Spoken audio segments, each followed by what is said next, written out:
Eto guys, tingnan nyo naman yung diskarte dito. Solid si Banda King. Tingnan nyo yung titirahin. Pinili pa yung bank shot to. Bakit kaya? Open yan na 4-7-6, pwedeng tirahanin pero bank shot talaga yung pinili niya. Yan. Ito pala ang gusto guys. Kailangan ma-break yung 8 para may ubos. Ayun. Kulang. Wala pa rin. Ito, i-break naman yung 12. Sa kanan ng 8 para may hulog. Aray ko, sablay pa rin.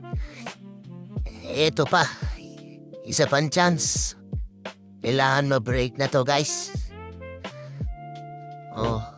Tira sa 2. Yun, lumabas na. Tatlo na. May uus na to guys. Ito. Hatakin lang ng konti yan Pero sa 3. Yun. Tapos tira sa 3. Stand shot na lang. So ganun pala guys dapat yung gagawin. Breakin nyo agad sa umpisa pa lang para marami kayong chance na ma-break yung problem ball nyo. Semi-diretso na sa 8.